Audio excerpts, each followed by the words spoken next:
Kto prišiel s nápadom založiť túto značku? Značka začala ako skate shop One to Roll v roku 2007.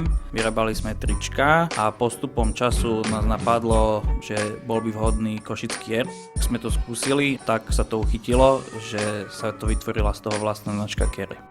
Podľa čoho vznikol názov? Čo znamená? Kere je skrátka Košice reprezent, čo je vlastne náš taký claim, reprezentovať Košice doma aj vo svete. Čomu vďačíte za úspech?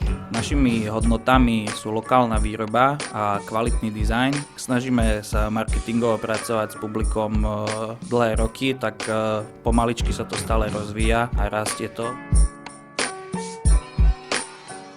Akou cestou ste museli prejsť, aby sa značka dostala tam, kde je teraz? Začali sme ako študenti, ktorí si zobrali pôžičku a po večeroch sme to dávali dokopy a za tých 9 rokov sme sa dopracovali tam, kde sme teraz. Boli počas toho aj také chvíle, keď ste mali chuť skončiť s týmto projektom? No, sem tam sa každý poškriepí, ale robíme to dlho a niečo sme vybudovali, tak veríme tomu a ideme ďalej.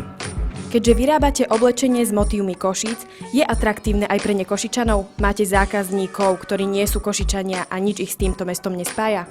Nájdu sa aj takí, veľa ich nie je, no častokrát zahraniční turisti si to chcú zakúpiť ako suvenír.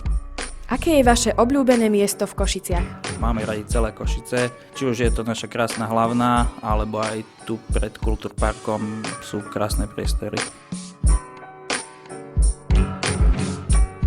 Od výhry titulu Košičan roka uplynul už nejaký čas. Čo sa zmenilo? Máme cenu v obchode, ale ďalej sa venujeme výrobe a marketingu a tvrdej práci.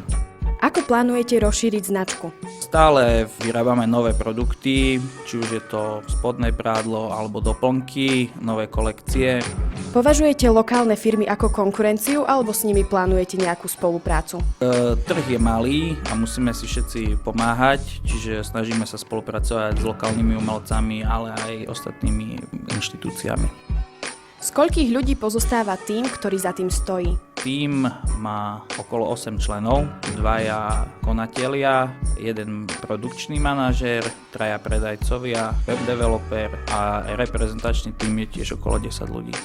Väčšina mladých ľudí sa snaží odísť do zahraničia. Čo tu drží vás?